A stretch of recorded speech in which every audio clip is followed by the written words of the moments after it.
2013 ခုနှစ်စက်တင်ဘာလ23ရက်ဓမ္မပညာသင်တန်းရက်တို့အမှတ်စဉ်နှစ်သုတ္တန္တအနှစ်ချုပ်ဘာသာရပ်မဟာသတိပဋ္ဌာန်သုတ်နာနဲ့ပိုင်းပို့ချခြင်းကာယ ानु ပတ္တနာသတိပဋ္ဌာန်ကို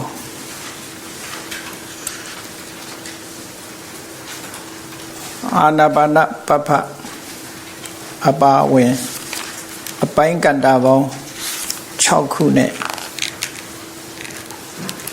အလုံးကမ္မထံပေါင်း14မျိုးမြတ်စွာဘုရားဟောကြားတယ်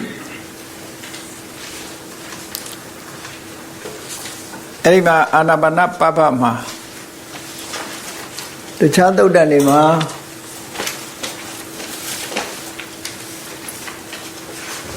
သောလသက်ခတုကလို့ဆိုတဲ့16မျိုးအာနာပါနနဲ့ပတ်သက်တဲ့ကမ္မထာအထုတ်ပုံ၄ခုနဲ့16မျိုးထိအောင်ဟောထားတော့လေဒီမဟာသတိပဋ္ဌာန်သုံးမှာတော့ပထမစတုကတစ်မျိုးတည်းကိုပဲဟောထားတယ်အဲဒီပထမစတုကကိုပဲသူကဒါကဒီအာဓိကမိကတကမ္မထာနဝသေနဆိုကမ္မဋ္ဌာန်းစတင်ပြီးတော့အထုတ်တဲ့ပုဂ္ဂိုလ်တွေအတွက်အာဓိကမိကဆိုတာဘီဂင်နာလို့ပြောတာကမ္မထာစတင်အထုတ်တဲ့ပုဂ္ဂိုလ်တွေအတွက်ကမ္မထာအထုတ်ပုံကမ္မထာအာယုံအဖြစ်ဟောကြားတာတဲ့ဒီဟာကဒါမို့လို့၄မျိုးတည်းပဲဖော်ပြီးတော့ပြတယ်စတုက၄မျိုးမှာစတဲ့တော့တတိနဲ့ဝင်သက်ကိုရှုဖို့စတိနဲ့ထွက်သက်ကိုထုတ်ဖို့အဲတတိနဲ့လှုပ်တယ်လို့ဆိုတဲ့အခါမှာပညာဝင်လာတဲ့အခါကျတော့ရှည်ရင်ရှည်တယ်လို့သိလာတယ်တိုးရင်တိုးတယ်လို့သိလာတယ်ဒါတွေမကဘူးအရှည်တိုးသိုံနဲ့မကပဲနဲ့ထွက်လေဝင်လေအားလုံးကိုခြုံငုံပြီးတော့လဲထင်ထင်ရှားရှားသိပြီးတော့ရှုသွင်းနိုင်ဖို့ထွက်လေကိုထုတ်ဖို့ဒါပါကြိုးစားပြီးတော့သိရှိလာတယ်တတိတွေသမာဓိတွေပညာတွေတိုးတက်လာတဲ့အခါကျတော့ကျန်တဲ့နဲ့ထွက်လေဝင်လေတွေသိတာထင်ရှားတဲ့ထွက်လေဝင်လေတွေဟာပျောက်ကွယ်သွားပြီးအလွန်သိမ်မွေ့တဲ့ထွက်လေဝင်လေတွေဖြစ်လာတယ်ဒီလိုဆိုလို့အလွန်သိမ်မွေ့တဲ့ထွက်လေဝင်လေတွေဖြစ်လာတယ်တဖြည်းဖြည်းအားထုတ်ရင်ဒီကမ္မထာကအလွန်သိမ်မွေ့ပြီးတော့သွားတယ်နောက်ဆုံးမှာဒီထွက်လေဝင်လေပျောက်သွားတယ်လို့ထင်ရအောင်ထွက်လေဝင်လေဟာယောဂီပုဂ္ဂိုလ်ရဲ့အသိစိတ်ထဲကနေပျောက်ကွယ်သွားသည့်ထင်အောင်သူသိမ်မွေ့သွားတယ်လို့အဲ့ဒီအချိန်မှာထွက်လေဝင်လေပျောက်ကွယ်တာတော့မဖြစ်နိုင်ဘူးသိမ်မွေ့သွားတာပဲဖြစ်နိုင်မယ်တတိတွေပညာတွေစွမ်းအားတွေနဲ့ပြန်ပြီးစူးစမ်းလိုက်တဲ့အခါမှာထွက်လေဝင်လေဟာပြန်ပြီးတော့ထင်ထင်ရှားရှားပေါ်လာတယ်ဒီအာနာပါနကမ္မထာဟာတခြားကမ္မထာတွေနဲ့မတူဘူးတဲ့တခြားကမ္မထာတွေကအာထုတ်လေထင်ရှားလေအာထုတ်လေထင်ရှားလေရှုမှတ်ထားကြာလေပို့ပြီးတော့ပြပြင်းလာလေဒီအာနာကမ္မထာအာနာပါနသတိကမ္မထာကြတော့ရှုမှတ်လေသိမ်မွေ့သွားလေရှုမှတ်လေသိမ်မွေ့သွားလေနောက်ဆုံးပျောက်ကွယ်သွားသည့်အနေအထားမျိုးထိအောင်ရှောက်သွားတတ်တယ်တဲ့ဒါကြောင့်မို့မြတ်စွာဘုရားကတတိလွတ်နေတဲ့ပညာကင်းမဲ့တဲ့ပုဂ္ဂိုလ်အတွက်ဒီအာနာပါနသတိဘာဝနာကမ္မထာကိုငါမဟောဘူးတဲ့အဲ့တော့တတိပညာဒီရင့်တန်ထက်မြက်တဲ့ပုဂ္ဂိုလ်တွေမှာသာဒီတရားအထုတ်တဲ့တယ်လို့ဆိုတာပေါ့နော်ဒါမို့မြတ်စွာဘုရားအလောင်းတော်ကိုယ်တိုင်ဟာလည်းဒီအာနာပါနကမ္မထာနဲ့အထုတ်ပြီးဘုရားဖြစ်ရောက်သွားတာအဲ့တော့ဒီမှာ ခိုင်မာတဲ့တတိနဲ့ထက်မြက်တဲ့ဉာဏ်ပညာတွေလိုအပ်တယ်အဲ့ဒါတွေရှိမှဒီအာနာပါနသတိကမ္မထာဟာအောင်မြင်နိုင်တယ်လို့ဒီလိုဆိုတာပေါ့နော်အဲ့တော့၄ချက်ဒါကြောင့်မလို့ပတ္တံပယံကာယသင်္ခါရအတ္တသိတာမိတိသိက္ခတိပတ္တံပယံကာယသင်္ခါရပတ္တသိတာမိတိသိက္ခတိလို့ပတ္တံပယငြိမ့်သက်သွားစေလျက်ဆိုငြိမ့်သက်အောင်တမင်လောက်တာတော့မဟုတ်ဘူးတတိတွေတမာရီတွေပညာတွေတိုးတက်လာတဲ့အခါကျတော့ထွက်လေဝင်လေဟာငြိမ့်တဲ့ငြိမ့်သွားတိမ်မွေ့တဲ့တိမ်မွေ့သွားတယ်ဒီလိုဆိုလို့အဲ့ဒီအဆင့်ရောက်သွားလို့ရှိရင်ဘာဖြစ်တုံးဆိုဆံရလာနိုင်တယ်ပေါ့နော်ဆံရလာနိုင်တယ်နမိတ်တွေပေါ်ပြီးတော့ဆံရလာနိုင်ဆံရဖို့ဆိုတာရှင်းဥစွာအာယုံမှာနိမိတ်တဆိုတာထင်လာတယ်နိမိတ်တဆိုတာအစစ်မှန်နဲ့ကပ်ပြီးတော့ပေါ်လာတဲ့အရိပ်အယောင်ပဲအစစ်မှန်မဟုတ်ဘူးထွက်လေဝင်လေအစစ်မှန်မဟုတ်ဘဲနဲ့ထွက်လေဝင်လေနေရမှာဟုတ်လူတွေရဲ့တင်ညာကြောင့်ဖြစ်ပေါ်လာတဲ့အရာလေးပဲဒါကတော့ဘယ်သူမှဘယ်လိုထင်တယ်ဘယ်သူမှဘယ်လိုထင်တယ်လို့ပြောလို့မရဘူးလူရဲ့စိတ်နဲ့ပတ်သက်တယ်အမှတ်တင်ညာနဲ့ပတ်သက်တယ်ပေါ့သို့တော့ဖြစ်လိဖြစ်တာရှိတာတွေကိုတော့အထက်ထာကတော့ထုတ်ပြထားတာပေါ့တချို့ကြဲထွက်လေဝင်လေဟာကြက်တရားတွေလို့လဲမြင်ရတယ်တဲ့ဟောကြက်တရားတွေလို့လဲမြင်ရတယ်ပရမ ्या လုံးလေးတွေကိုစီကုန်းထားတဲ့ပရမ ्या လဲဆွဲကုန်းလေးလို့လဲမြင်ရတယ်ပလဲကုန်းလေးတွေလို့လဲမြင်ရတယ်တချို့ကြတော့လဲဟိုဝါပင်ရဲ့အစိတ်ကလေးတွေလို့လဲမြင်ရတယ်တဲ့မျိုးစုံပဲတချို့ကြတော့ဆလွယ်ကျိုးလေးလို့လဲမြင်ရတယ်ပန်းကုန်းလေးလို့လဲမြင်ရတယ်တဲ့မိဂိုတန်းကြီးလို့လဲမြင်ရတယ်လို့ဆိုအဲ့ဒီမိဂိုတန်းလို့ဆိုတာမြင်တာဘုန်းကြီးတို့မေတော်ကြီးသီလရှင်ဝတ်ပြီးတော့စကိုင်းတောင်မှာကမ္မထာအထုတ်တဲ့အခါသူပြောတယ်နှာခေါင်းကနေမိဂိုရန်ကြီးလို့ထွက်လာတာမြင်တော့သူလန့်ပြီးတော့ရပ်ပစ်လိုက်တယ်တဲ့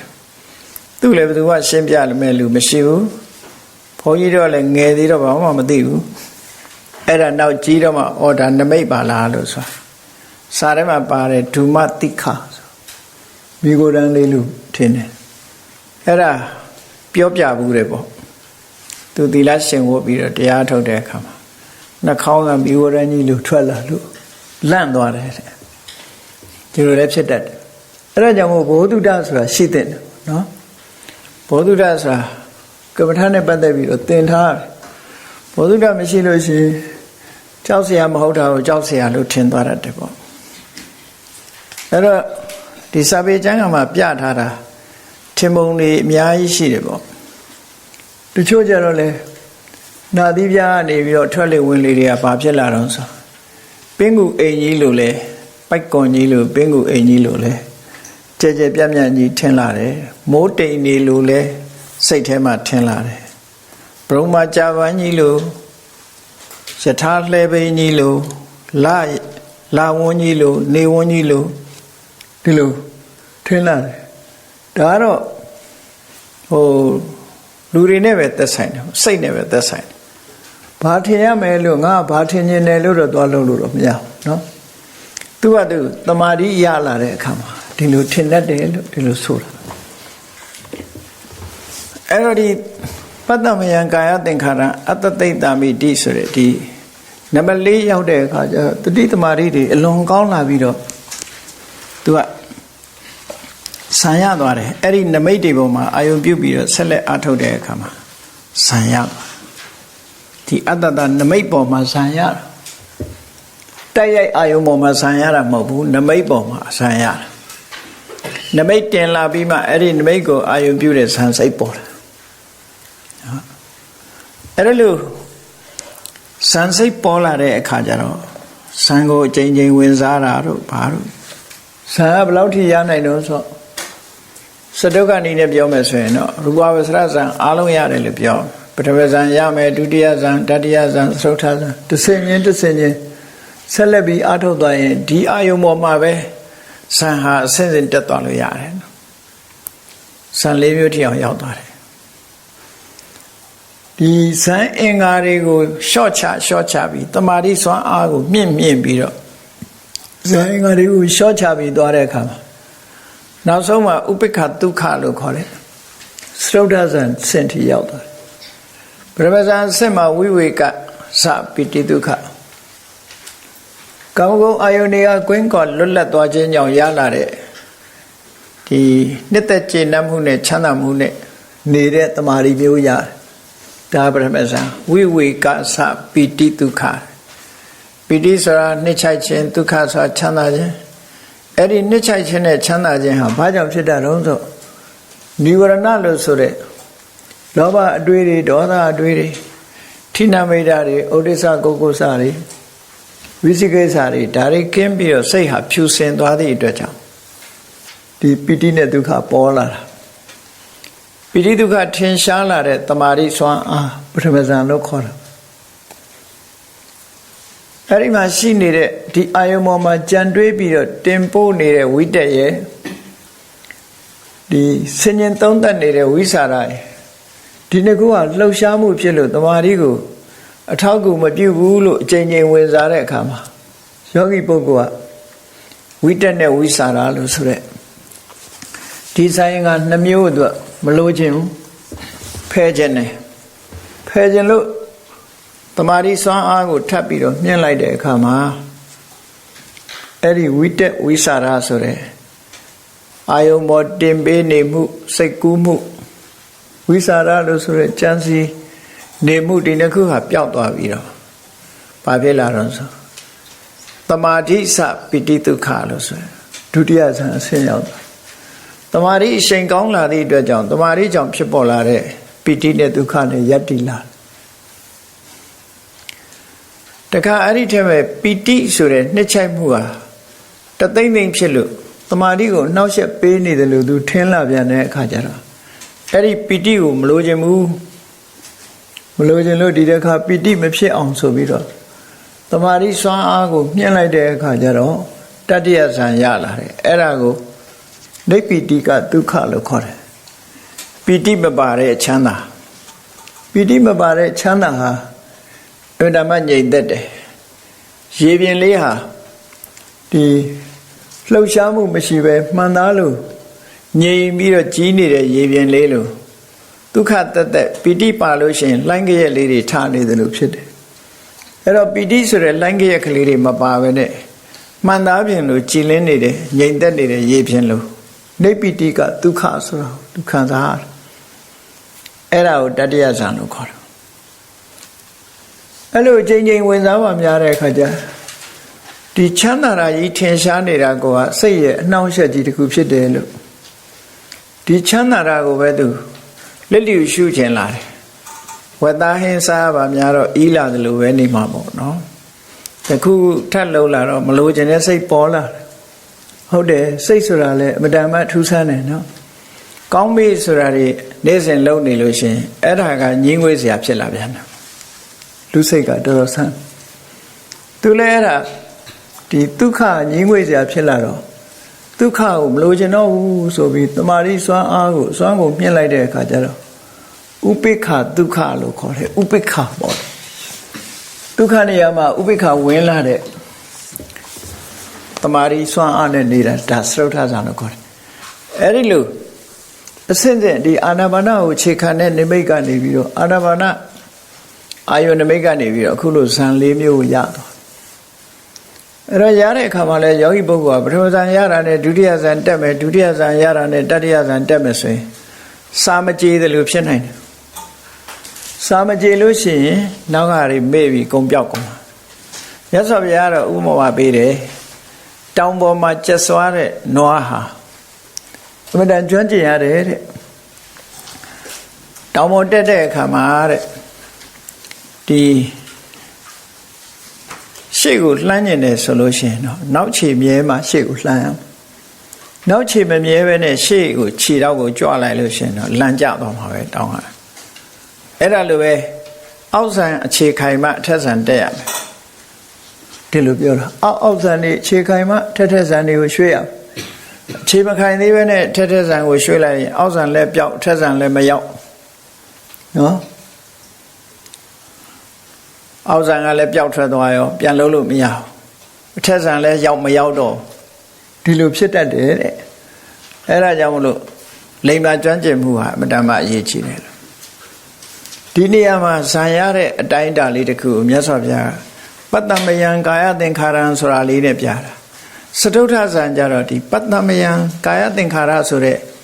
ဒီကရဇကာယကိုကရဇကာယနဲ့ဆက်ဆက်နေတဲ့ဒီထွက်လေဝင်လေလေးဟာစတုထဇံရောက်တာနဲ့တပြိုင်နက်လုံးဝချုပ်သွားတယ်ခုခေတ်ဆရာဝန်တွေကတော့လုံးဝချုပ်သွားရင်သေလိမ့်မယ်လို့ဒီလိုထင်တယ်နော်စတုထဇံဝင်စားနေတဲ့ပုဂ္ဂိုလ်ကထွက်လေဝင်လေမရှိဘဲနဲ့မသေးဘူးထွက်လေဝင်လေမရှိဘဲနဲ့သူတို့ကတော့ထင်ကောင်းထင်လိမ့်မယ်ဒီသွေးကိုဘယ်သူကတန့်စင်ပေးနေတယ်လဲလို့တွေးကျင်တွေးမှာပေါ့လေဆရာဝန်သူသင်ထားတဲ့ပညာနဲ့တွေးမှာပေါ့သို့တော်သဘာဝတရားကိုကြည့်မယ်ဆိုရင်သူ့စိတ်ဟာလွန်တန်ရှင်းစင်ကြယ်နေသည့်အတွက်ကြောင့်လေတန်းတဲ့ကရိယာလုံးဝမလိုတော့ဘူးသဘာဝကိုတန်ရှင်းစင်ကြယ်နေပြီလို့ဒီလိုယူဆလို့ရစိတ်မှာအညစ်အကြေးမရှိတော့ကိုယ်ကာယမှာလည်းပဲအညစ်အကြေးတွေကနည်းသွားမရှိတော့အင်မတန်မှတန်ရှင်းစင်ကြယ်နေတော့သဘာဝရဲ့တန့်ပြန့်နေတဲ့လေမှာတန့်ရှင်းအောင်လုပ်เสียမလိုတော့ဘူးဟောငကိုယ်တွေက purity pure ဖြစ်နေလို့ရှိရင် purify လုပ်เสียမလိုဘူးအဲ့ဒီအတိတ်ပဲမျိုးနဲ့အသက်ရှင်တယ်အဲ့တော့ဒီမြတ်စွာဘုရားရဲ့အဆုံးအမတော်မှာသေတယ်လို့သတ်မှတ်ရတာဟာအချက်၃ချက်နဲ့သတ်မှတ်တယ်အဲ့ဒီအချက်၃ချက်မှာအရေးကြီးဆုံးအချက်ကဒီအာယုဥတ္တမသဝိညာဏယထာကာယံသဟန္တိမှာအပဝေဒောတထာသေတိနိတထံဝကလေအာယုတဲ့ရုပ်စီဝိတိန်တရေဥတ္တမကမ္မစတေဇောအငွေဝိညာဏအသိစိတ်အဲ့ဒီမှာအရေးကြီးဆုံးကဘာလဲလို့ဆိုရင်ရုပ်စီဝိတာအရေးကြီးဆုံးရုပ်ရဲ့အသက်ဟာအရေးကြီးဆုံးရုပ်အသက်ရှိနေလို့ရှိရင်ဝိညာဏဆိုတာအသိစိတ်ချုပ်နေစေပေမဲ့မသေးဘူးလို့ဆိုလို့နော်မသေးဘူးတဲ့ဒါမို့និရောဓသမဘာဝင်စားနေတဲ့ပုဂ္ဂိုလ်ရဲ့တဏ္ဍာမှာဘာဖြစ်တယ်ဆိုဥတ္တမရှိတယ်ဇီဝိတရှိတယ်ဝိညာဏချုပ်နေပြီဒီတစ်ခုချုပ်နေတယ်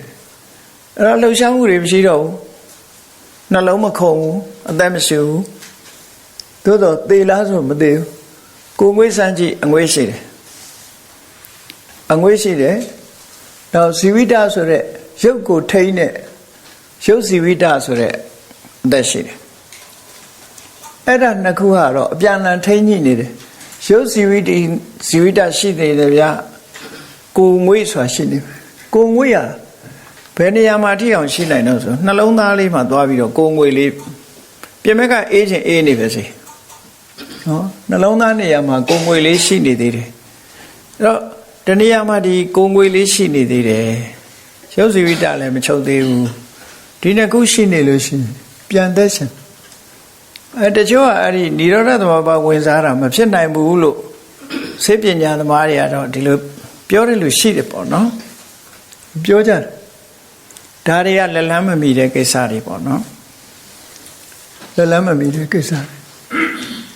အဲ့တော့အဲ့ဒီမှာတကယ်ကတော့မြတ်စွာဘုရားလည်းအကျဉ်းချင်းစိတ်စေတသိက်စေတစာယုတ်တွေချုပ်တဲ့និရောဓသမဘာကိုဝင်စားတယ်ရှင်သာရိပုတ္တရာတို့ရှင်မောက္ကလန်တို့ရှင်မဂ္ဂတဗတို့ဆိုတာလေခဏတခါဝင်စားရင်တစ်ပတ်ကြာတယ်ဒီလိုဝင်စားပြီးတော့နေကြတာဆိုအသိစိတ်တွေလုံးဝချုပ်သွားတယ်အသက်မရှိဘူးနော်ကမ္မဇာယုတ်တွေကရှိနေတယ်အဲ့ဒါလိုနေနိုင်တာဆိုတာဒီ beyond medical knowledge ပဲဒါတော့ နော်စိတ်ပညာရဲ့အလှမ်းမမိနိုင်တဲ့အဆင့်ပေါ့တမာရီစွမ်းအားနဲ့သွားတဲ့အဆင့်တွေပေါ့ဒါတွေကနော်အဲ့လိုပြောရမှာပဲအဲ့တော့ဒီထွက်လေဝင်လေဆိုတာဟာသရုဒ္ဓဇာအဆင့်ရောက်ရင်ချုပ်သွားတယ်သို့တော့ထွက်လေဝင်လေမရှိလို့လူသေးလားလို့ဆိုမသေးဘူးဒီလိုဆိုလိုတာပေါ့နော်အဲ့တော့အဲ့ဒီအဆင့်လေးတွေကိုဒီမှာအသေးစိတ်မြတ်စွာဘုရားမဟောဘူးဒီမဲ့ပတ္တံပယံကာယသင်္ခါရံဆိုတာထဲမှာပြောလိုက်တယ်ကာယသင်္ခါရဆိုတာဘာလဲထွက်လေဝင်လေပဲအဲ့ဒီထွက်လေဝင်လေဟာပတ္တံပယငြိမ့်သွားတယ်တဖြည်းဖြည်းတိမ်မွေးပြီးနောက်ဆုံးချုပ်သွားသည့်အထိဆိုသရုဒ္ဓဇံရောက်သွားပြီပေါ့ဟောဇံရသွားတယ်ဆိုတဲ့အဓိပ္ပာယ်ပြောတာနောက်အဲ့ဒီမှာမနေ့ကစကလုံးလေးတစ်လုံးကို correction လုပ်ဖို့လို့လေတေထာပိဘိက္ခွေဓက္ခောဗမကာရောဆိုတာမနေ့ကအမှတ်တမဲ့ပြောလိုက်တယ်ဖားဖို့ဆွဲတဲ့နော်အဲ့ဒါကိုပြန်ပြီးတော့မှတ်ဖို့ပံပုတ်ပုတ္တမပုတ်เสียပံပုတ်เสียပံပုတ္တမဒီပုတ်လုံးလေးတွေကိုဒီဆက်နဲ့ဆွဲပြီးတော့ပုံဖော်တဲ့ဆရာနော်ပုတ္တမပံပုတ္တမလို့အဲ့လိုမှဗမကာရအဲ့ဒါလေးပြင်မှတ်ပြီးတော့ဒီဥပမာနဲ့ဥပမေယကဒါလုံးဝထပ်တူပဲနော်လုံးဝထပ်တူပဲအဲ့ဒီတိုင်းပဲသူကအရေးကြီးဆုံးကတော့အာနာပါနမှာအချီအတူသိဖို့ရအဓိကပဲနောက်ပိုင်းကအသည့်တွေတိုးလာတာကိုပြောတာတမင်လုံးရတာတွေတော့ဝီရိယတွေပါလာတာပေါ့လေသိရင်နဲ့အဲ့ဒီမှာအတိုးရှိသိတာဒါအသိဉာဏ်စဝင်လာတဲ့သဘောပြောတာအဲ့ဒီကနေပြီးတော့တမာရီစွမ်းအားကြောင့်ထွက်လေဝင်လေတွေဟာတိမ်မွေးတဲ့တိမ်မွေးသွားပြီးတော့နောက်ဆုံးချုပ်ငိမ့်သွားတဲ့အဆင့်ထိအောင်ရောက်သွားတယ်ဒါသမထကျင့်စဉ်တစ်ခုဟာဒီရောက်သွားတယ်လို့ပြောတာနော်အဲ့ဒီကနေပြီးတော့စာမျက်နှာ၄မိနစ်အပိဓာတ်ကိုသွားဣတိဣဇတံဝါကာယေကာယ ानु ပတ္တိဝိဟရတိတချောင်းပိုက်ဗဟိတဝါကာယေကာယ ानु ပတ္တိဝိဟရတိတချောင်းပိုက်ဣဇတဗဟိတဝါကာယေကာယ ानु ပတ္တိဝိဟရတိ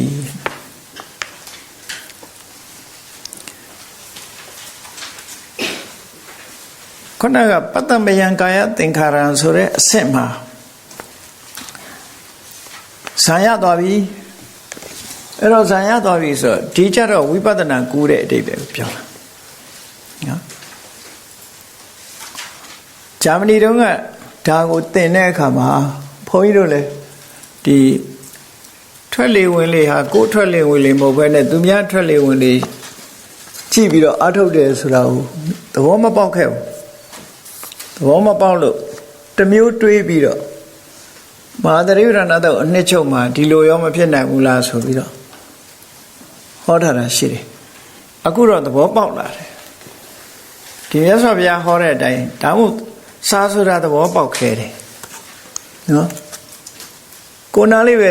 ကန့်နေတာပဲမြင်နေမှမြင်တယ်အခုကျတော့ဘလို့သဘောပေါက်လာတော့ဆိုအရင်တော့အဲ့ဒီဂျာမနီသွားတင်တော့လေသူတို့ကလည်းဣဇဒဗဟိတခွဲပုံလေးကိုသူတို့လည်းသဘောမပေါက်ဘူးဘာလို့လဲဆိုတော့ကမ္မထာထုတ်တာ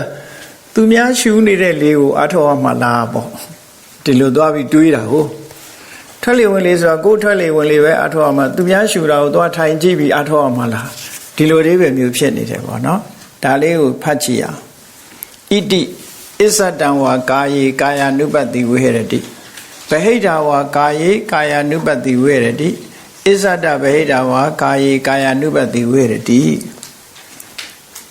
အခုလို့သမထကျင့်စဉ်ပြီးသွားတဲ့အခါမှာဝိပဿနာရှုတဲ့အနေနဲ့သွားပြီဆိုတဲ့အခါကျတော့ဣတိဤသို့လင်ဣဇတံဝါကာယေမိမိကာယလို့ဆိုတဲ့အတ္တတပတ္တတကိုယ့်ရဲ့အတ္တတပတ္တတထွက်လေဝင်လေနော်ဣဇတကာယလို့ဆိုတာကိုယ့်ရဲ့ထွက်လေဝင်လေမိမိအတ္တတပတ္တတကာယ၌ ကာယ ानु ပတ္တိကာယဟုဖမှန်ရှုသည်ဖြစ်၍ဝိရတိနေ၏ဗဟိတဝါကာယေအပြင်ပသူတစ်ပါးဤအတ္တတပတ္တတကာယ၌သူတစ်ပါးရဲ့ထွက်လေဝင်လေဆိုတဲ့ကာယ၌ကာယ ानु ပတ္တိကာယဟုရှုလေရှိသည်ဖြစ်၍ဝိရတိနေ၏ကာယလို့ရှုပြီးနေတယ်အစ္ဆဒဗဟိတဝါကာယေ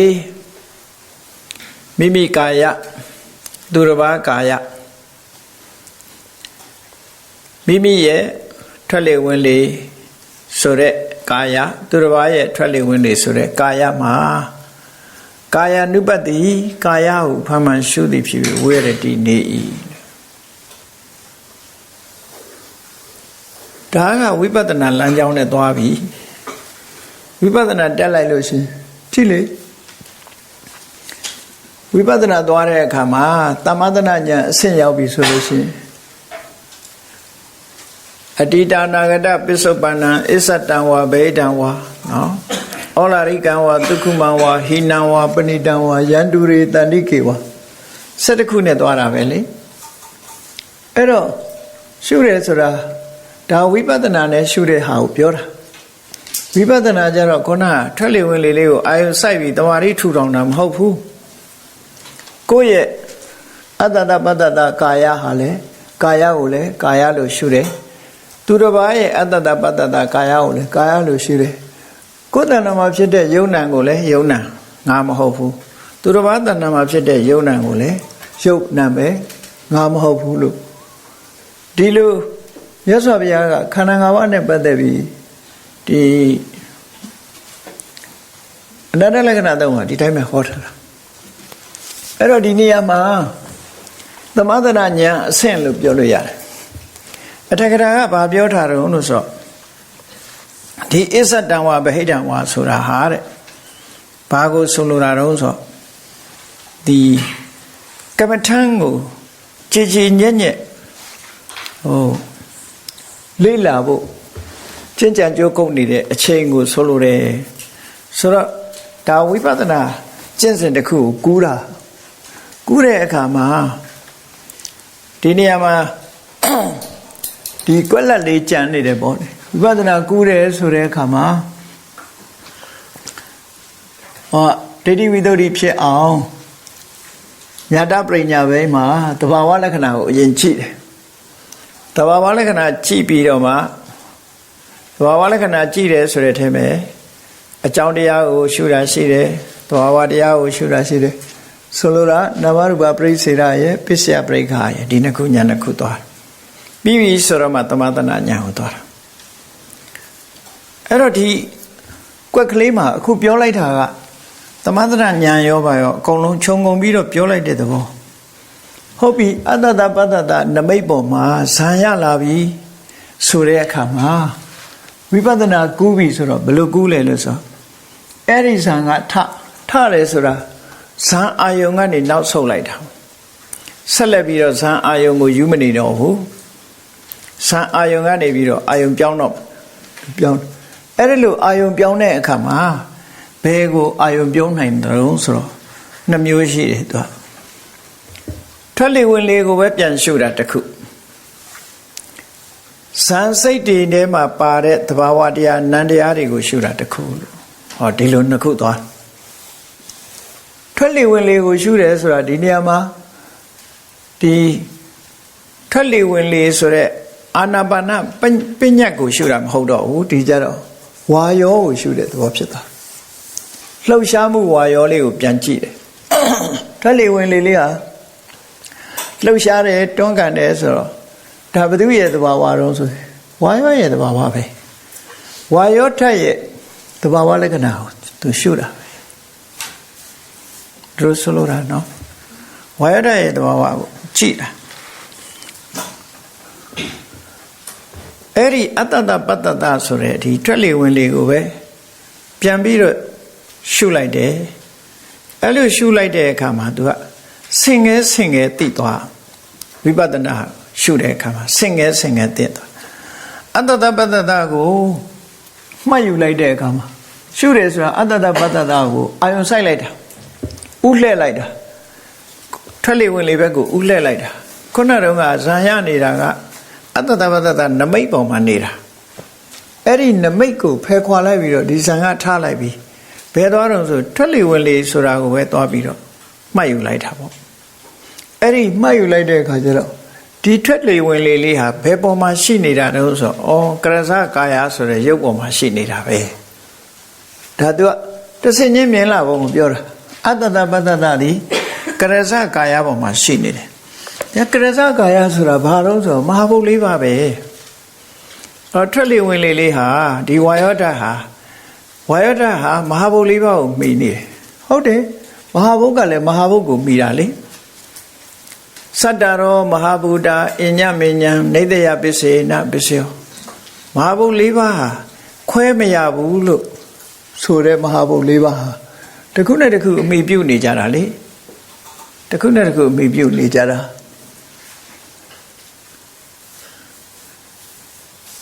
စတ္တရောမဟာဗုဒ္ဓအညမေညာနေတယပစ္စေနပစ္စယောပဋ္ဌာန်းတော့ပဋ္ဌာန်းရွတ်နေလို့ရှိရင်အဲ့ဒါကိုစဉ်းစားနော်ရရွတ်လေးကြီးဖြစ်မနေစေအတိပ္ပယ်ကမဟာဘုတ်၄ပါးမှာရှိတဲ့ဒီဝါယောဆိုတာလေကျန်တဲ့မဟာဘုတ်တွေနဲ့ရှင်တွဲပြီးတော့မှီးနေတာသူကအဲ့ဒါလိုမှီးနေတာကိုဆိုလို့တယ်အဲ့တော့အာနာပါနအတ္တတပတ္တတဆိုရယ်ထွက်လေဝင်လေလေးကိုဝိပဿနာအမြင်နဲ့ကြည့်လိုက်တဲ့အခါမှာသူ့ကိုဖမ်းကင်လိုက်တယ်ဉာဏ်နဲ့ရယူလိုက်တယ်မှတ်ယူလိုက်တယ်ပရိက္ခလို့ခေါ်တာပေါ့မှတ်ယူလိုက်တယ်မှတ်ယူလိုက်တဲ့အခါသူကဘယ်မှာရှိတာတုံးဆိုတော့မဟာဘုတ်၄ပါးမှာရှိနေတာပဲမဟာဘုတ်၄ပါးကိုမှမှီးနေတာပဲလို့ဆိုတာသိတော့အဲ့တော့မဟာဘုတ်၄ပါးကိုသိလိုက်တာနဲ့တပြိုင်နက်မဟာဘုတ်၄ပါးနဲ့အတူတကွဖြစ်နေတဲ့မဟာဘုတ်၄ပါးကိုမှီဖြစ်နေတဲ့တခြားဥပါဒရုပ်တွေရောဆင်ငယ်တခါလည်းမြင်သွားအဲ့လိုမြင်သွားတာနဲ့ရုပ်ကိုမှတ်ယူပြီးသားဖြစ်သွားတယ်အဲ့တော့ဒီထဲမှာတရဝါဆိုတာမရှိဘူးငါဆိုတာမရှိဘူးငါဟာဆိုတာမရှိဘူးလေတတ်တတ်နဲ့ထိုလေရဲ့မိယာ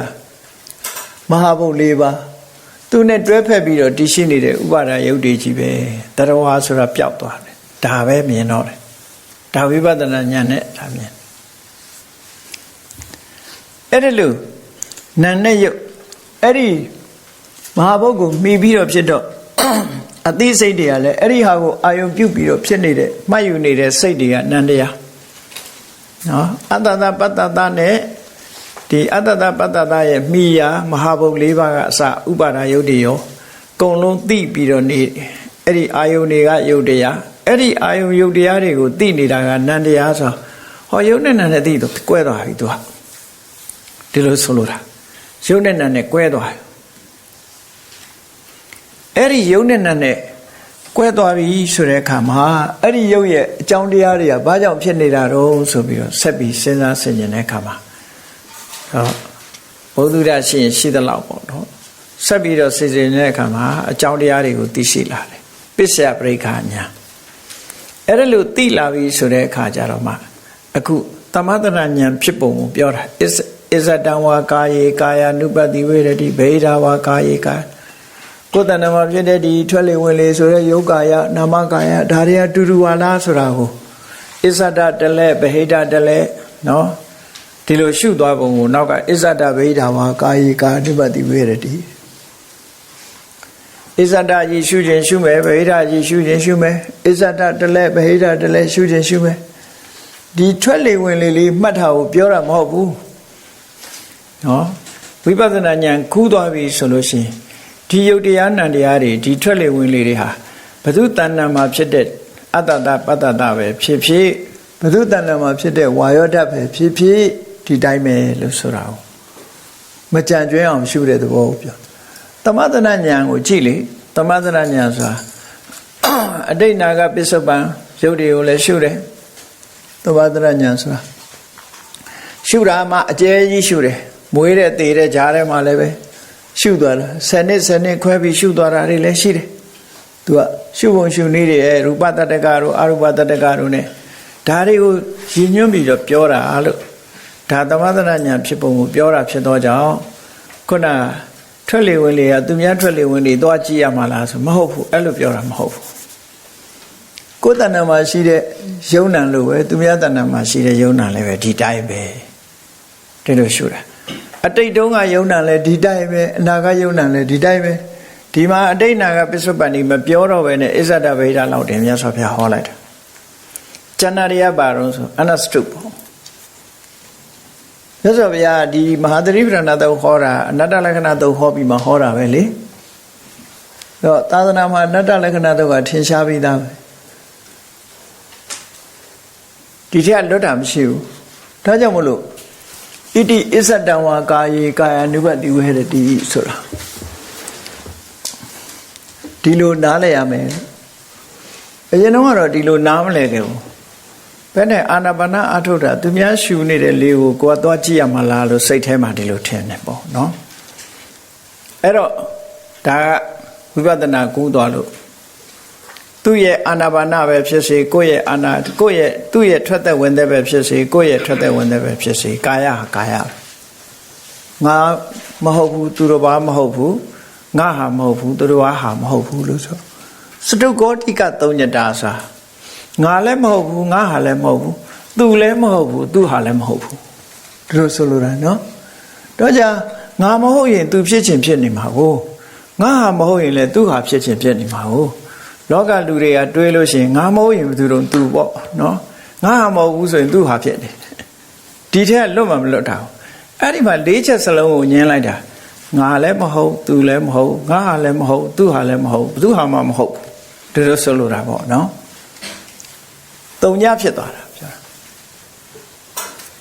အဲ့ဒါကိုဝိသုဒ္ဓိမေမှာလည်းပဲဒီသင်္ခါရုပ္ပခညာမှာဆိုပြောတာရှိတယ်လေနာဟံနမမနာဟံဆိုငါလည်းမဟုတ်ဘူးနမမငါဟာလည်းမဟုတ်ဘူးနပရောသူတော်ဘာလည်းမဟုတ်ဘူးနပရတသူဟာလည်းမဟုတ်ဘူးဆိုတာဒီလိုညင်းတာ negative full negative နဲ့အကုန်ညင်းထားတာ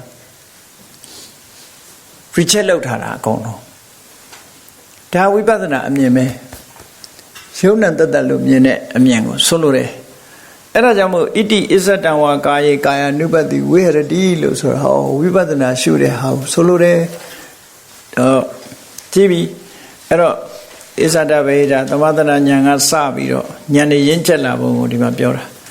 အစ္ဆဒရှုလိုက်ဗေဒရှုလိုက်အစ္ဆဒဗေဒဝါကာယေကနှစ်ခုတွဲပြီးတော့ရှုလို့မရဘူးအာယောတစ်ခုပဲနော်ကဲလို့ရှုလိုက်တဲ့အခါကျတော့နောက်တစ်ပုဒ်ကိုကြည့်ဒါရှင်းပြီနောက်တစ်ပုဒ်က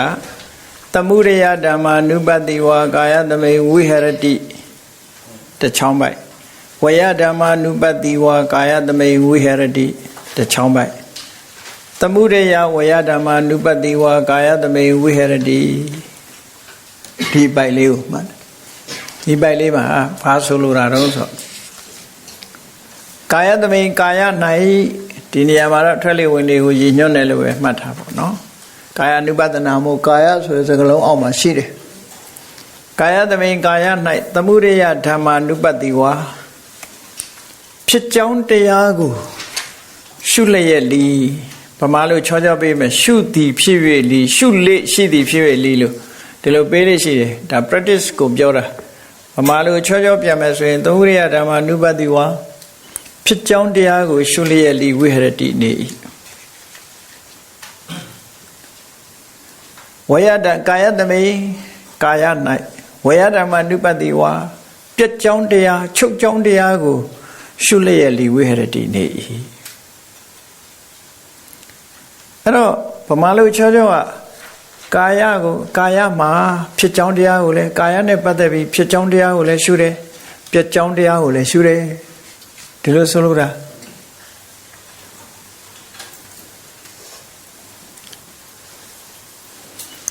နောက်တစ်ခုကကာယသမေကာယ၌သမုဒယဝယဓမ္မာ ानु ပတိဝါဖြစ်ကြောင်းတရားချုပ်ကြောင်းတရားကိုရှုလျက်လီဝိဟရတိနေ၏အဲ့တော့ဒီနေရာမှာသမုဒယဓမ္မဝယဓမ္မလို့ဆိုတဲ့နေရာမှာဖြစ်ကြောင်းတရားချုပ်ကြောင်းတရားလို့ဒီလိုယူတယ်စာပေမှာအဲ့တော့မဟာစီဆရာတော်ဘုရားကြီးရဒီနေရာမှာသူက တင့်တော်တယ်လို့ဆိုတဲ့အဓိပ္ပာယ်မျိုးပြောတာပေါ့ဒီနေရာမှာဝေယဓမ္မကိုအထက်ကရာကသူကဖြစ်ကြောင်းတရားချုပ်ကြောင်းတရားဒီလိုပဲအကြောင်းတရားကိုဆိုတာကိုစာပေမှာအဲ့တိုင်းပဲဆိုတယ်ဘုရားဟောတဲ့တရားတွေထဲမှာလည်းဒီသမုဒယဓမ္မဆိုလို့ရှိရင်တော့အကြောင်းတရားတွေပဲကောက်တယ်ဝေယဓမ္မဆိုအဲ့ဒီမှာမဟာစီဆရာတော်ဘုရားကြီးကသမုဒယဓမ္မဖြစ်ခြင်းသဘောရှိတယ်ဝေယဓမ္မချုပ်ခြင်းသဘောရှိတယ်ဆိုပြီးတော့အကြောင်းတရားကိုမယူဘဲနဲ့ဖြစ်ခြင်းသဘောရှိတဲ့တရားပြည့်ခြင်းသဘောရှိတဲ့တရားဆိုပြီးတော့ဒီလိုလဲပဲတင့်တော်ပါတယ်လို့ဒါသူ့အတွေးနဲ့ရေးထားလေးရှိတယ်တွေ့ဘူးချင်းလည်းတွေ့ဘူးကြမှာပေါ့နော်စာဖတ်ကြည့်လို့ရှိရင်ဒီအပိုင်းမှာဆရာတော်ကြီးရေးတဲ့နေပြလည်းရှိတယ်ပေါ့ဘုန်းကြီးတို့နားမှာတော့ခုချိန်မရှိဘူးရမ်းကြည့်ဘူးလားအဲ့ဒါလို့ဆရာတော်ကြီးကဆိုထားတယ်ဒါဖြစ်ပြရှုတဲ့အဓိပ္ပာယ်ပေါ့နော်အဲ့တော့အဲ့ဒါလည်းမပါဘူးလားဆိုပါတယ်မှားသလားဆိုတော့မှားတော့မမှားဘူးသို့တော့အထက်ကရာဆရာကြီးဖွင့်ပြတာကြတော့သူကဘာဖွင့်ပြတယ်ဆိုသမုဒယဓမ္မဖြစ်ကြောင်းတရားအတ္တပတ္တရဲ့ဖြစ်ကြောင်းတရားကိုရှုဝေယဓမ္မခြုံငိမ့်ကြောင်းတရားအတ္တပတ္တခြုံငိမ့်ကြောင်းတရားလို့အကြောင်းတရားတွေကိုရှုတဲ့သဘောအနေနဲ့ဒီမှာသူကဒီလိုဆိုတာကိုဒီအကြောင်းချုပ်ရင်အကျိုးချုပ်တယ်ဒါရှိရင်ဒါဖြစ်ရင်ဒါဖြစ်မယ်ဟိုဟာချုပ်ရင်ဒါချုပ်မယ်ဆိုတဲ့အကြောင်းနဲ့ပတ်သက်တယ်ဆိုလိုတာကတော့အကြောင်းလို့ပြောတာသမုဒယဆိုတာကသူကပစ္စယနဲ့တူတူပဲအဝိဇ္ဇာပစ္စယသင်္ခါရဆိုတာလိုပဲဒီကလည်းဒီအဝိဇ္ဇာသမုဒယသင်္ခါရသမုဒယဝိညာဏဒီလိုလဲဆိုလို့ရတာကိုသမုဒယအဲ့တော့သင်္ခါရရဲ့အကြောင်းတရားကအဝိဇ္ဇာပဲဒီလိုတော့နောက်တစ်ခါကျတော့ဝေယကျတော့အဝိဇ္ဇာនិရောဓသင်္ခါရនិရောဓဒီလိုလာတာကိုအဲ့တော့ရှင်းကအကြောင်းချုပ်လို့အကျိုးချုပ်တယ်နောက်က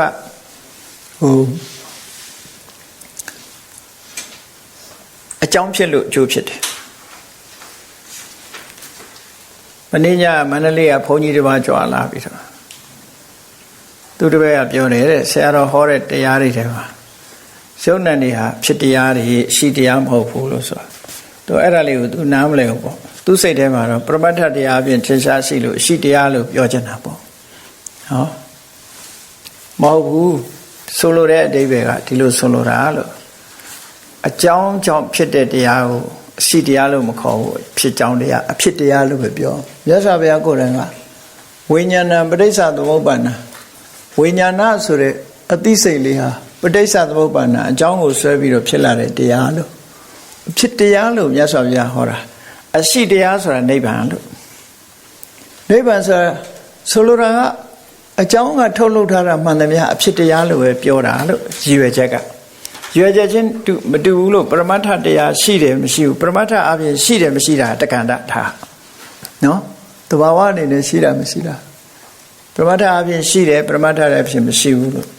ဒီလိုဆိုလိုတာတခုလို့ဒီသင်္ခတတရားတွေမှန်သမျှအကြောင်းရှိမှအကျိုးဖြစ်တာလို့အဲ့ဒါကြောင့်မလို့ဖြစ်တရားလို့ပြောတာလို့သူရှင်းပြလိုက်တော့ရှင်းပါပြီတဲ့အဲ့တော့ဒီဟာကတကယ်ကအဖြစ်တရားနဲ့အရှိတရားဆိုပြီးတော့ညင်းညတာရှိသေးတယ်လေ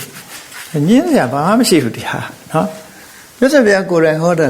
ဒီအကြောင်းဖြစ်လို့အကျိုးဖြစ်တယ်အကြောင်းချုပ်ရင်အကျိုးချုပ်တယ်ဆိုတဲ့စကားတွေ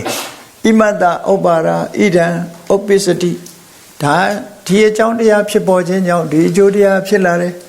ဣမတ္တនិရောဓဣဒံនិရောဓတိဤအကြောင်းတရားချုပ်သွားလို့ရှိရင်ဒီအကျိုးတရားချုပ်တယ်လို့ပရိစ္ဆေသမုပ္ပါဒ်ကိုဟောဖို့ရအတွက်ဒီဝါကြ၄ခုပေးထားတာရှိတယ်ဣမတ္တမိန်တတိဣဒံဟောတိ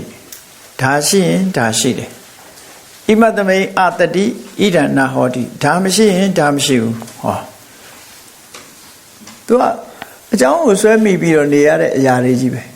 ဣမတ္တဥပ္ပါဒဣဒံဥပ္ပစ္စတိဒါကိုအကြောင်းပြုပြီးဒါဖြစ်တယ်ဣမတ္တនិရောဓဣဒံនិရောဓတိဒါချုပ်ရင်ဟိုကချုပ်တယ်ဆိုတာဒီ၄ခု ဒါပရိစ္ဆသမုပ္ပါအနုလုံက2ခုပฏิလုံက2ခုဒီလိုဆိုလိုတာပေါ့အနုလောမနဲ့ပတ်သက်လာလို့ရှိရင်ဣမတမိန်တတိဣဒံဟောတိဣမတဥပ္ပါဒာဣဒံဥပ္ပစ္စတိဒါအနုလောမပရိစ္ဆသမုပ္ပါကိုပြောဣဒံဣမတမိန်အတတိဣဒံနာဟောတိဣမတနိရောဓာဣဒံနိရောစတိဒါကပฏิလောမအတွက်ကိုပြောတယ်အဲ့တော့အကြောင်းအထုတ်လုပ်တဲ့တရားတွေမှန်သမျှအရှိတရားမဟုတ်ဘူးအရှိတရားဆိုရင်ဘာလို့ထုတ်နေမှာတော့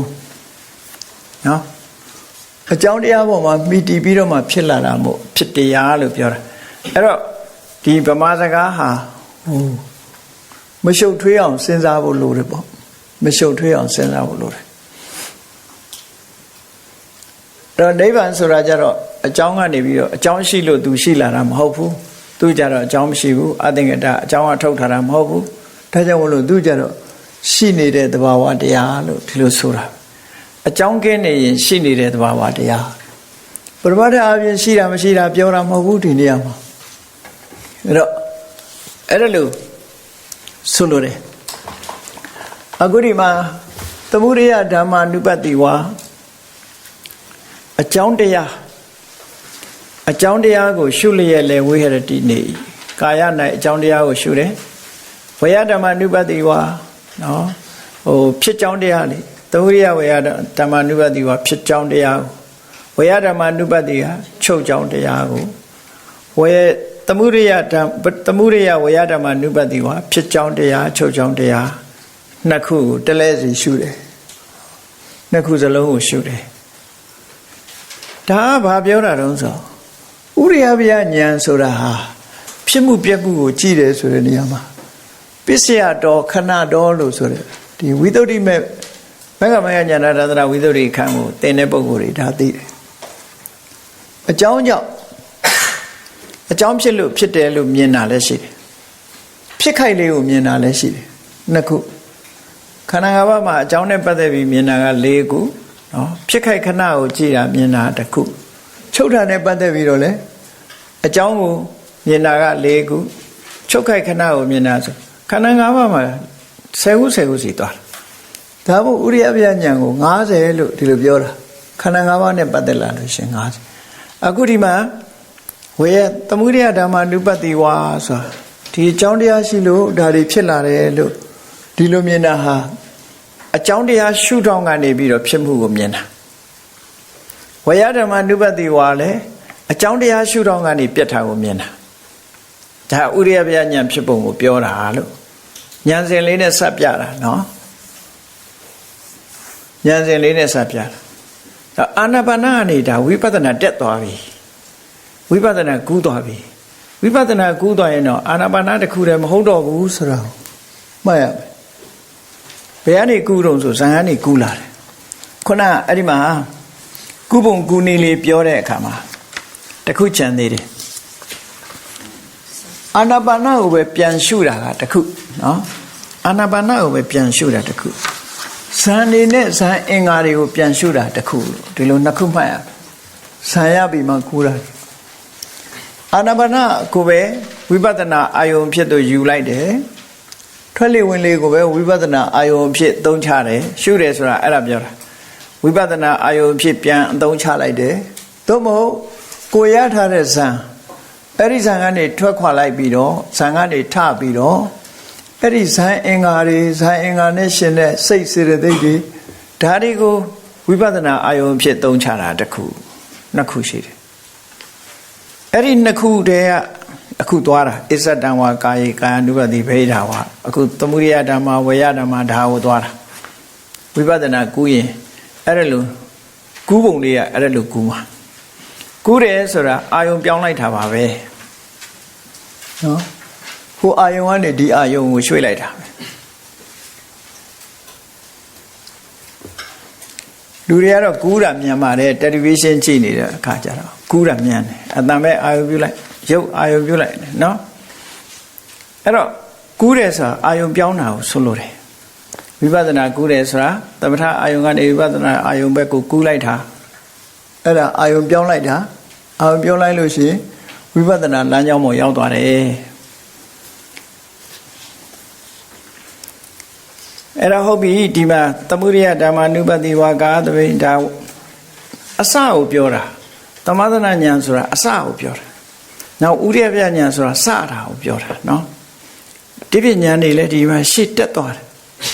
ယ်ဒီလိုတက်သွားတယ်အဲ့တော့ကုပုံနှမျိုးလေးကိုမှတ်ဖို့ပဲအာနာပါနကိုပဲဝိပဿနာအာယုံဖြစ်သုံးချလို့ရတယ်ဝါယောဓာတ်အနေနဲ့နမိတ်ကိုသုံးချတာမဟုတ်ဘူးဇန်တော့ကနမိတ်ကိုသုံးချတာနမိတ်ကိုသုံးချပြီးတော့ဇန်ရတာဒီဝိပဿနာကုပြီဆိုလို့ရှိရင်ထွက်လေဝင်လေဆိုတဲ့ဝါယောဓာတ်ကိုအာယုံဖြစ်သုံးချလိုက်တယ်နောက်တစ်ခုကကိုရထားတဲ့ဇန်အဲ့ဒီဇန်ထဲမှာရှိတဲ့ဇန်အင်္ဂါတွေနန္တရားတွေကိုယူပြီးသုံးချလိုက်တယ်အဲ့ဒီနန္တရားတွေကနန္တရားတွေရဲ့မိယာရုပ်ကိုရှာတယ်ရှာလိုက်ပြီးအကြောင်းတရားကိုရှာတယ်ဆိုနမရူပပရိစ္ဆေဒဉာဏ်နဲ့ပိစ္ဆေပရိက္ခဉာဏ်ကစရတာကြီးပဲဝိပဿနာရဲ့ဂိတ်ကအဲ့ဒါပဲနော် entrance of ဝိပဿနာဆိုအဲ့ဒီမသွားဘဲနဲ့အနိစ္စဒုက္ခအနတ္တကြော်ထွက်မသွားလိမ့်နဲ့ဘု து အနေဆာမှမသိငါအနေဆာသူအနေဆာဘု து အနေဆာမှမသိပဲနဲ့အဲ့ဒီမှာအနေဆာဖြစ်သွားလိမ့်တရားကိုကင်ပြီးတော့မှအဲ့ဒီတရားရဲ့အနေဆာပဲကြည့်ရနော်လို့ဆိုလို့တယ်ဟုတ်ပြီကြည့်ဝိပဿနာဉာဏ်တွေတက်လာပြီနောက်တစ်ပိုက်ကိုကြည့်အခုကအကြောင်းရှုထောင့်ကနေရှုတယ်နော်အကြောင်းကနေပြီးတော့ဖြစ်မှုကိုကြည့်တယ်အကြောင်းကနေပြီးတော့ပြက်မှုကိုကြည့်တယ်ဟောဥရိယဗျာညာဖြစ်မှုပြက်မှုကိုရှုတာသို့တော့အကြောင်းဖြစ်လို့ဒါတွေဖြစ်တယ်အကြောင်းပြက်လို့ဒါပြက်တယ်ဟောဥရိယဗျာညာကိုကြည့်တာနောက်တစ်ခုကြတော့ဘာလို့ဆိုအဋ္ဌိကာယောတိဝါပနတ္တတတိပစ္စုပတ္ထိတာဒါဉာဏ်စဉ်ရှိဆက်တက်သွားတာစရရလဲဒီတိုင်းပဲလာမှာပဲသူကအခြေပြုတဲ့အချိန်ကစပြီးတော့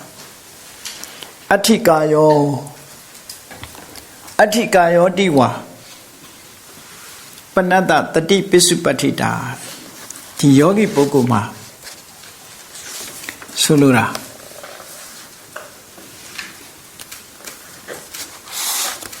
အဲ့ဒီလိုသဘာဝတရားတွေကိုဥမာမဲ့အတ္တတပတ္တရဲ့ဒီဇန်အင်္ဂါတွေရဲ့ဇန်တရားတွေရဲ့ယုံနဲ့နံတွေနှစ်ခုတည်းပဲမြင်လိုက်ပြီလို့ဆိုလိုက်တာ ਨੇ သူကကာယဆိုတဲ့ယုံနံနှစ်ခုပဲရှိတယ်ဒါကြောင့်ကာယောနာမကာယရူပကာယသည်လို့ဒီလိုပြောလို့ရတယ်နော်ကာယောဝကာယသည်ပဲလေ body ပေါ့အင်္ဂလိပ်လိုပြန်ရင်တော့ body ပဲတစ်ခုပဲ body ဆိုတာဘာကိုပြောတာတုံးဆိုmaterial body နဲ့ mental body ပေါ့ဒီနှစ်ခုဆိုလိုတာနော်ကာယဆိုတာအစုလေးပဲရုပ်စုလေးနာမ်စုလေးအဲ့တော့အဋ္ဌိကာယောတိဝါပနအတ္တပနထိုမှတပါအတ္တထိုယောဂီပုဂ္ဂိုလ်မှာကာယောကာယသည်အဋ္ဌိကာယောအဋ္ဌိကာယသာရှိနေတယ်လို့ကာယောအဋ္ဌိကာယောတိကာယသာရှိနေတယ်လို့တတိအမှတ်တတိလေးသည်ပစ္စုပတ္ထိတာဆွဲမြဲတည်ရှိနေသည်ဟောဒီဖြစ်အတ္တထိုယောဂီပုဂ္ဂိုလ်မှာအဋ္ဌိကာယောတိကာယတတ္တရှိနေသည်ဟုဆိုလိုတာကာယပေါ်မှာသာသူတတိရှိတယ်တရဝါလို့သူမထင်ဘူးသူလို့မထင်ဘူးငါလို့မထင်ဘူးသူဟာငါဟာမထင်ဘူး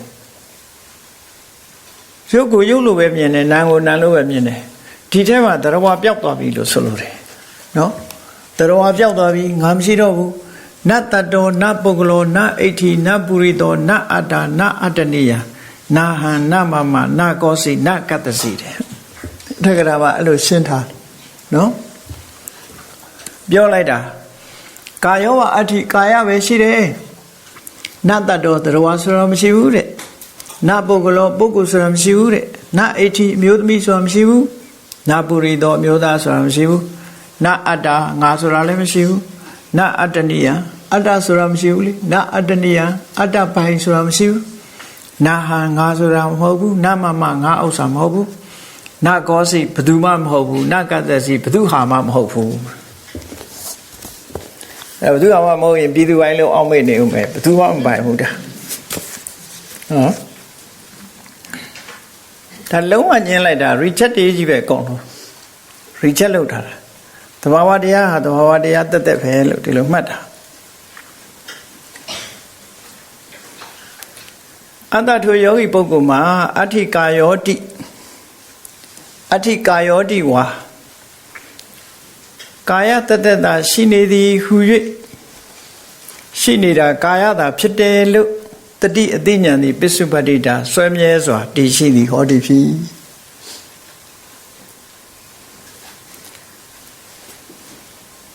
အဲ့လိုဆွဲမြဲစွာတည်နေတာဘာအတွက်တုံးကာယလေးပေါ်မှာသာသူ့စိတ်ဟာရှိနေတယ်ဘာဝတ္တတုံးဆိုနောက်ကဟွာလေးနဲ့ဆက်ယာဝဒေဝညာဏမတ္တယပဋိသတိမတ္တယယာဝဒေဝညာဏမတ္တယအတိညာဖြစ်ဖို့အတိုင်းတာမျှတာအတိုင်းတာမျှအတွက်သာအတိညာဖြစ်ဖို့အတိုင်းတာအတွက်သာအတိုင်းတာမျှတာပဋိသတိမတ္တယ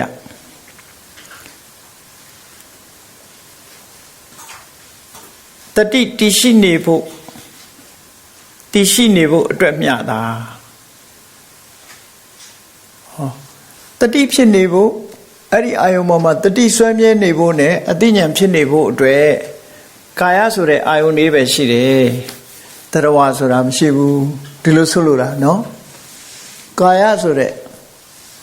ယုံ nant အာယုံပဲရှိတယ်ယုံ nant အာယုံပဲရှိတယ်အဲ့ဒီရှိတယ်လို့ပြောတာဟာလည်းပဲဒီယုံ nant အာယုံပေါ်မှာစူးစမ်းနေတဲ့ဉာဏ်ဖြစ်ဖို့ဉာဏ်ဖြစ်နေဖို့ဒါလေးကရှိနေရတာဒီအာယုံလေးကရှိနေတာတတိနဲ့ဆွဲဆွဲမြဲမြဲမှတ်ယူနေဖို့ဒီအာယုံလေးကရှိနေတာဒီတယ်မပိုဘူးလို့ဆိုလို့တယ်နော်ဒီတယ်မပိုအဲ့ဒါမို့ဆိုငါဉာဏ်တို့ငါတတိတို့ဖြစ်သွားအောင်ပါဆိုလို့ဉာဏ်ဖြစ်ဖို့တတိဖြစ်ဖို့အတွက်သာလင်းတတိသည်ပစ္စုပ္ပအဋ္ဌိကာယောတိကာယတတ္တတာရှိနေသည်ဟူ၍တတိသည်ပစ္စုပ္ပတ္တိတာဆွဲဆွဲမြဲမြဲတည်သည်ဟောဒီဖြစ်ဒီလိုဆိုရတယ်အဲ့ဒီနောက်ပုဒ်ကစပြီးတော့အနဲ့ပြောတဲ့အခါဒီလိုယာဝဒေဝညာဏမတ္တယအတိညာလေးရှိဖို့အတိုင်းတာအတွက်သာပဋိသတိမတ္တယဆွဲမြဲနေတဲ့တတိအတိုင်းတာအတွက်သာအဋ္ဌိကာယောတိကာယတာရှိနေသည်ဟုအတ္တထိုယောဂီပုဂ္ဂိုလ်မှာတတိသည်ပစ္စုပ္ပတ္တိတာဆွဲဆွဲမြဲမြဲတည်ရှိနေသည်ဟောဒီဖြစ်ဒါအဲ့ဒီတစ်ပိုက်ဟောဆုံးလို့တယ်